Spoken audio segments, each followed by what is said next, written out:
Hello and welcome muli sa Aling Oday's Kusina. Gagawa tayo ngayon ng skinless chicken longganisa.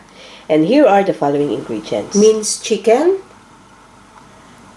minced garlic, oyster sauce, brown sugar, Worcestershire sauce, paprika, at kung gusto nyo medyo may anghang, magagamit tayo ng chili powder, and ground pepper. And flour.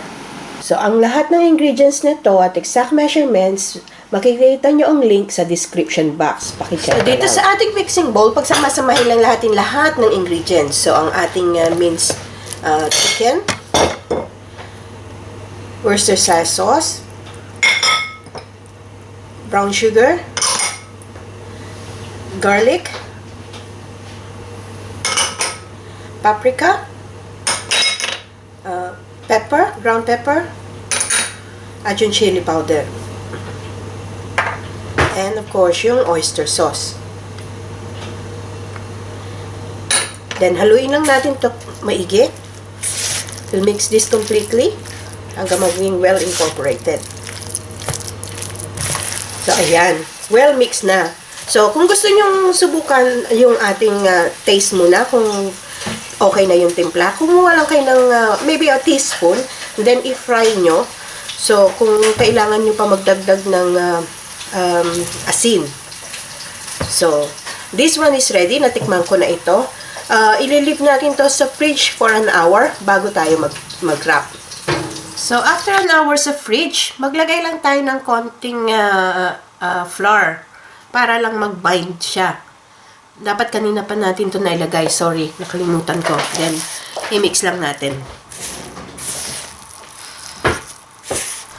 So, ayan. Well, mix na ating mixture. Then, ready na tayo mag-wrap. So, kuha lang tayo ng cling film. So, kuha lang tayo maybe 1 tablespoon or 1 tablespoon and a half. Depende sa size na gusto nyo. So, ilagay lang natin dito sa ating cling wrap or cling film. Then, pahabain lang natin. So, yung dulo ng ating cling wrap, i-overlap lang natin.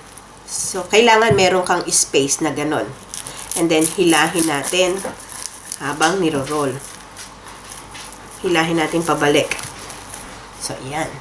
And then, yung ating sides, para lang tayo nagbalot ng lumpia. And then, roll. So, ayan. So, meron na tayong nagawa. So, continue lang natin yung procedure hanggang matapos natin. So, ito na yung nagawa nating skinless longganisa. So, ilalagay lang natin to sa freezer for a minimum of 2 hours hanggang sa mag-firm up lang siya bago na tayo mag-fry. So, ito na yung na-freeze natin na skinless longganisa. So, I left this overnight sa freezer. So, this one is ready for frying. Unwrap ko na siya. So, magpainit lang tayo ng oil dito sa ating pan. And then, ready na. Straightforward lang ang ating pagpipito. So, make sure ang inyong heat ay nasa medium lang. Kasi frozen itong ating skinless longganisa. Para hindi naman hilaw sa loob or malamig sa loob. So, after minutes on the medium heat, so, i-turn over na natin siya. And then, we'll cook this for another 8 to 10 minutes on this side. Then, balikan natin. So, ayan. After 8 minutes on each side, so, ready na. So, kuha lang tayo ng plate with a paper towel. So, ihanguin lang natin. Para lang ma-absorb yung excess oil. So, this one is ready. Pwede na natin i-switch. So, eto na ang masarap na skinless chicken longganisa. Best served with fried rice and fried egg. So, sana magustuhan nyo itong recipe na ito and share it with your friends. Hanggang sa susunod kong video, magkita-kita ulit tayo. Salamat! Bye!